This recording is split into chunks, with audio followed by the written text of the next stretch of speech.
जय साईं राम। हमें रोजाना पाठ करना है, अपनी शक्तियों को जागृत करना है। हमारे शरीर के भीतर परमात्मा ने सभी शक्तियों को डाल दिया है, बस हमें समझने की आवश्यकता है, उन्हें जागृत करने की आवश्यकता है। सतयुग में जिस तरह से तपस्या की जाती थी, आज मात्र हरि कीर्तन करने से परमात्मा प्रसन्न हो जाते हैं, हमारी कुंडलिनी जागृत हो जाती है। राजा परीक्षित के राज्य में जब कलयुग प्रवेश करने लगा तो राजा परीक्षित ने अपने बल से उसे रोक दिया। तब कलयुग ने कहा कि हे राजन, आप मुझे अपने राज्य में प्रवेश करने क्यों नहीं दे रहे हैं? तब राजा परीक्षित ने कहा कि तेरे आने से यहाँ पर पाप कर्म बढ़ जाएंगे, लोग धर्म को भूल जाएंगे, मैं तुझे अपने यहाँ प्रवेश करने नहीं दे सकता। तब कलयुग ने कहा कि हे राजन, मेरी बुराई को तो आपने देख लिया, लेकिन मेरी अच्छाई को आपने नहीं देखा। राजा परीक्षित ने कहा, भला कलयुग में कौन सी अच्छाई हो सकती है? तब कलयुग ने कहा कि मेरे काल में यानी कलयुग में कोई मात्र हरि कीर्तन करने से ही मुझे पा सकता है, जबकि सतयुग में हजारों साल तप करने से ही परमात्मा मिलते हैं। सतयुग में जो हजारों साल का तप है वो कलयुग में मात्र हरि कीर्तन करने के बराबर है। अब हरि कीर्तन किसे कहते हैं हम? अब जो ये आप सुन रहे हैं ये भी हरि कीर्तन है। हम भजन सुनते हैं वो भी हरि कीर्तन है, हम पाठ करते हैं वो भी हरि कीर्तन है। जब हम तरह से हरि कीर्तन में जुट जाते हैं तो परमात्मा का पाठ हो जाता है, एक तरह से हमारा तप हो जाता है, हमारी तपस्या हो जाती है। हमें रोजाना पाठ करना है, अपनी शक्तियों को जागृत करना है। पाठ कैसे करना है? क्या कोई पर्टिकुलर जगह चाहिए? नहीं चाहिए। क्या पर्टिकुलर समय चाहिए? बिल्कुल नहीं चाहिए। आप उठते बैठते खाते पीते पाठ कर सकते हो, परमात्मा का नाम सिमरन कर सकते हो। एक साईं भक्त है वह साईं साईं बोलेगा, एक रामचंद्र जी का भक्त है वो राम राम बोलेगा, एक सरदार जी हैं वो वाहेगुरु बोलेंगे। कुछ भी अपने मन में आप चला सकते हैं, ये आपका हरि कीर्तन हो गया। अब कहते हैं कि सतयुग में परमात्मा दर्शन देते थे, तो कलयुग में क्या होता है? सतयुग में जब परमात्मा किसी भक्त से प्रसन्न हो जाते थे तो उसे दर्शन देते थे, तो कलयुग में क्या होगा? क्योंकि कलयुग में साक्षात परमात्मा प्रकट नहीं है। या तो आपके सपने में परमात्मा आते हैं या ध्यान में परमात्मा आते हैं, लेकिन कलयुग में कैसे, आराम से कैसे होगा? कलयुग में जब परमात्मा आपसे बहुत प्रसन्न हो जाते हैं तो वे आपको अपने जागरण में बुलाते हैं, वे आपको अपनी साईं संध्या में बुलाते हैं।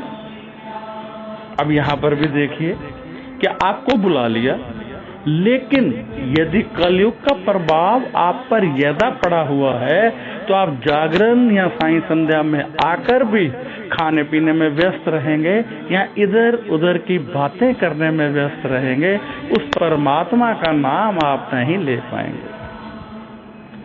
एक दौड़ लग गई राक्षस और परमात्मा में। अब परमात्मा कहते हैं कि मैं अपने भक्त से पाठ करवाऊंगा, और जो राक्षस है वो कहता है कि मैं तेरे भक्त को पाठ करने ही नहीं दूंगा। तो अब आपने देखना है कि आपने राक्षस को जिताना है या उस परमात्मा को जिताना है। आपको परमात्मा ने एक अवसर दे दिया, साईं संध्या में बुला लिया या जागरण में बुला लिया। अब आप यहाँ बैठकर उस पर के स्वर्ग के ट्रेलर को देख सकते हो, परंतु देखना आपने है। यदि आप पाठ करेंगे, ध्यान से सुनेंगे, थोड़ी मस्ती में आएंगे तो आपको सब कुछ मिलेगा, परंतु यदि इधर उधर की बातें करके घर चले गए तो कुछ भी नहीं मिलेगा। आप घर में बैठे हैं, रात को सोने लगे हैं, सोने से पहले 10 बार 20 बार 108 बार परमात्मा का नाम सिमरन कीजिए। आप बिस्तर से सुबह उठे हैं, उठने से पूर्व नाम सिमरन कीजिए। नहा रहे हैं, पानी को हाथ में लेकर ये विचार कीजिए कि ये गंगा जल है। ये मत सोचिए कि ये पानी है, सोचिए ये गंगा जल है, और उसका नाम सिमरन करते हुए उस पानी को अपने शरीर पर डालिए, वो अपने आप में गंगा जल बन जाएगी। आप अपनी दिनचर्या को इस तरह से सेट करें कि आपको परमात्मा का स्मरण होता रहे, आपकी जीवा से परमात्मा का नाम निकलता रहे और उसकी दी हुई शक्तियां जो आपके शरीर के भीतर हैं जागृत होती रहे। जब वो शक्तियां जागृत हो जाएंगी तो आपके शरीर से तेज बहने लगेगा, जो भी आपको देखेगा मस्त हो जाएगा, जिसको आप कुछ भी कहेंगे वो सत्य हो जाएगा, जिसको आप हाथ लगा देंगे उसके सारे पाप धुल जाएंगे। लेकिन ऐसा बनने के लिए आपको उस परमात्मा का स्मरण हर पल करना पड़ेगा। अब कुछ एक लोग कह देते हैं परमात्मा तो होता ही नहीं है। मैं इस बहस में पड़ता ही नहीं कि परमात्मा होता है या नहीं होता है। मैं तो ये कह रहा हूं कि आप अपने शरीर के अंदर की शक्तियों को जागृत कीजिए। जो पॉजिटिव वाइब्रेशन हमारी इस सृष्टि में घूम रही है, आपके भीतर से निकलती है, उसको अपने अंदर इकट्ठा करना सीखिए। जब आप नाम सिमरन करते हैं या कोई अच्छी बातें करते हैं तो वो पॉजिटिव एनर्जी निकलने लगती है। आपने किसी गरीब को खाना खिला दिया, उसने हंसकर आपकी तरफ देखा तो आपको लगेगा कि आपने कोई अच्छा कार्य किया है, आपका मन प्रसन्न हो जाएगा और उस समय बड़ी तेजी से पॉजिटिव वाइब्रेशन आपकी बॉडी से निकलेगा। आपने किसी को रक्तदान कर दिया, उस रक्तदान करने वाले ने आपकी तरफ खुशी से देखा, उस समय आपकी बॉडी से बड़ी तेजी से पॉजिटिव वाइब्रेशन निकलती है। आपने किसी भिखारी को 50 रुपए दे दिए, उस भिखारी ने आपकी तरफ हंसकर देखा तो आपको पॉजिटिव वाइब्रेशन उस समय भी मिलती है। यानी प्रत्येक वह अच्छा कार्य जो आपके मन को प्रसन्न करता है, आपको पॉजिटिव एनर्जी देता है, पॉजिटिव वाइब्रेशन देता है, आपके दुखों को कम करता है, आपको खुशियां देता है। कोई बुजुर्ग सड़क पार करना चाहता है, आप कार में हैं, आपने कार रोक ली, उसको सड़क पार करने दी, तो आप अपनी पीठ खुद ब खुद थपथपाने को दिल करेगा कि हमने आज कुछ अच्छा किया है। अरे मेरे भाई, हम तो बड़ी बड़ी खुशियां ढूंढते हैं, छोटी छोटी खुशियों को त्याग कर बड़ी बड़ी खुशियां नहीं मिलती हैं। जब हम छोटी छोटी खुशियां सरजेजने लगेंगे, करने लगेंगे, पाने लगेंगे तो बड़ी बड़ी खुशियां दामन पे हमारा इंतजार करने लगेंगे। आपके घर में माँ बाप बैठे हैं, उनके लिए आइसक्रीम फल लेकर आइए। आपकी पत्नी आपके घर में बैठी है, प्यार से उसके सर पर हाथ रखिए। आपकी बहन, उसको कुछ खाने को दीजिए। देखिए, ये छोटी छोटी खुशियां बांटने से आपको भी खुशियां मिलने लगती हैं। और जब ऐसी खुशियां आप इकट्ठी करना शुरू करेंगे तो उस परमात्मा के घर से ऐसी शक्तियां आपको मिलेंगी कि फिर आप खुद एक शक्तिमान बन जाएंगे। खुशियां बांटते बांटते आप शक्तिमान बन जाएंगे और फिर आप शक्तियां भी बांट सकते हैं। कहने का भाव ये है कि जब कोई बंदा परमात्मा की भक्ति बड़े अच्छे ढंग से कर लेता है तो परमात्मा की शक्तियां उसके शरीर में आकर बस जाती है, तब उसकी बॉडी से वो शक्तियां अपने आप बहने लगती हैं। जैसे एक बड़ी सी टंकी देखी होगी पानी की आपने, ट्यूबवेल से सारा पानी उसमें भर दिया जाता है, फिर सभी घरों को वहां से पानी खुद ब खुद सप्लाई होता है। जब आप अपने अंदर शक्तियां इकट्ठी कर लेंगे तो वो शक्तियां लोगों तक पहुंचना शुरू हो जाएंगी, लोगों का आपके हाथ से भला होना शुरू हो जाएगा। ये सब खुद ब खुद होगा। आप किसी की तरफ देख रहे हैं और आपको ज्ञात हो जाएगा कि इसके साथ क्या होने वाला है, और यदि उसने प्यार से आपकी तरफ देख लिया तो उसका भला हो जाएगा और उसको लगेगा कि उसे कुछ मिला है। हाथ में कुछ भी नहीं आया, सिर्फ आपकी तरफ देखने से ही उसे ज्ञान होगा कि उसे कुछ मिला है। आपके पांव कोई छुएगा तो उसको लगेगा कि उसे कुछ हुआ है, क्योंकि आपकी बॉडी से पॉजिटिव वाइब्रेशन तेजी से उसकी बॉडी में जाएगी।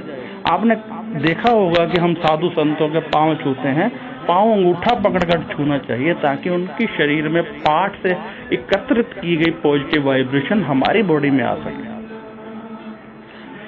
हम कुंभ में जाते हैं तो कुंभ में अमृत जब गिरा तब गिरा, ग्रंथों में इसका कोई उल्लेख नहीं है कि वहां पे अमृत गिरा था, लेकिन अमृत क्या है? इतने साधु संत वहां पर आते हैं, पाठ करते हैं, राम राम का नाम लेते हैं। गंगा जी अपना स्थान छोड़कर आगे गई होती है, वहां पर हम कुंभ लगाते हैं। वहां पर जब हम घूमते हैं, साधु जी के चरण जहां पड़े होते हैं वहां हमारे चरण पड़ जाते हैं, तो हमें खुद बे खुद अमृत मिल जाता है। अमृत यही है कि वहां चारों तरफ पाठ चल रहा है, साधु संत स्नान कर रहे हैं, श्वास ले रहे हैं, छोड़ रहे हैं, हम उन्हीं के छोड़े हुए श्वास हमारे अंदर जा रहे हैं, तो हमें अमृत अपने आप मिल रहा है। तो आज से आपने सुबह उठते ही पाठ करना है, रात को सोने से पूर्व पाठ करना है, खाना खाने से पूर्व एक रूल बना लीजिए कि आपने पाठ करना है, खाना खाने के बाद पाठ करना है। ज्यादा नहीं, 10 बार नाम ले लीजिए, 11 बार ले लीजिए, 21 बार ले लीजिए, और खाना खाने के बाद भी 21 बार ले लीजिए।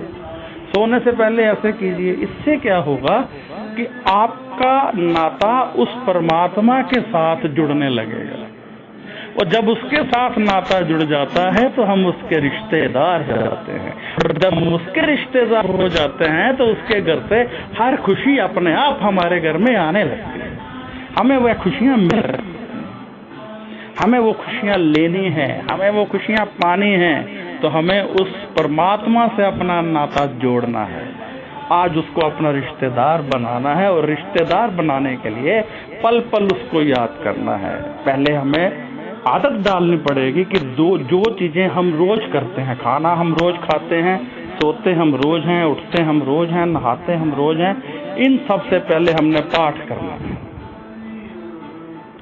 चाहे 15 बार ही नाम लेना है। पाठ से मेरा मतलब नाम सिमरन से है, नाम सिमरन करना है। तो अब देखेंगे कि एक अच्छा हो गया, सब कुछ अच्छा होगा। ट्रेन में सफर करते हो, मेट्रो में सफर करते हो, आप गाने सुनते हो, भजन सुनना शुरू कर दो, वो सत्संग हो गया, हरि कीर्तन हो गया, उसका फल आपको मिलेगा। वो परमात्मा का नाम हो गया, वो आपको फला देश मिलेगा, उसका फलाहार मिलेगा उसको, क्योंकि आपने पाठ किया है, आपने हरि कीर्तन किया है।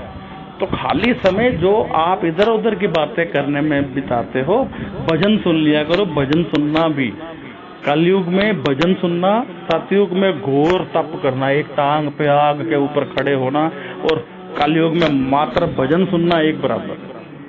कारण ये है कि सतयुग में पाठ करना आसान था, चारों तरफ पाठ का माहौल होता था, घर में हर बंदा पाठ करता था, तो इसलिए हर कोई पाठ आराम से कर लेता था।